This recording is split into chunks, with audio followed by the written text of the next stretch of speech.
గా నడుమ సీఎం రేవంత్ అన్న సార్ పేరును చాలా మంది యాది మరిచి వాళ్ళకు దోచిన పేర్లు పెట్టుకున్నారన్న ముచ్చట అందరికీ ఎరుకునేదే కదా.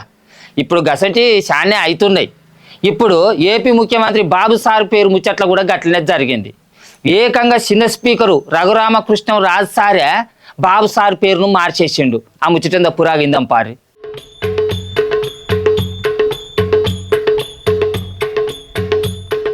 ఇయ్యాల రేపట్ల కరెంటుతోటే అన్ని పనులైతున్నాయి. కరెంటు లేకపోతే ఏది చేయలేని పరిస్థితి అని నిన్న ఏపీ అసెంబ్లీలో సీఎం బాబు సార్ మాట్లాడుకుంటా సోలార్ కరెంటు గురించి చెప్పుకొచ్చిండు. ఇక గా మాటలిన్న చిన్న స్పీకర్ రఘురామకృష్ణం రాజు సారు బాబు సార్కు ఓ కొత్త పేరు పెట్టిండు. గా పేరు ఇప్పుడు మస్తుగా వైరల్ అవుతున్నది.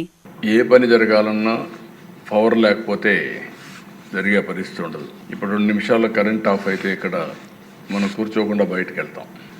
ఆ పరిస్థితి నిజ జీవితంలో విద్యుత్ వినియోగం అనేది చాలా కీలకం. మీరు 10,000 ఇండ్ల పైన రూఫ్ టాప్ పెట్టించే బాధ్యత మీది.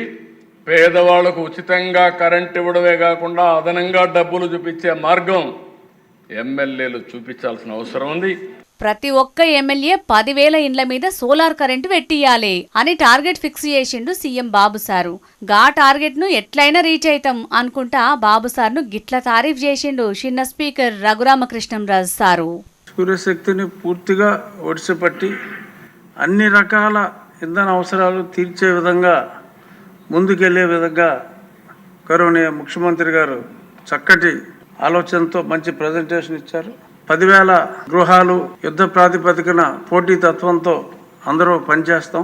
ఇది అయిన తర్వాత పెద్దలు నారా చంద్రబాబు నాయుడు గారి పేరు నారా సూర్యబాబు నాయుడు గారుగా మారుతుందేమో అని సూర్యశక్తిని ఒడిసిపెట్టినందుకు మీరేదో కరెంటు షాక్ ఇవ్వాలనుకుంటున్నా.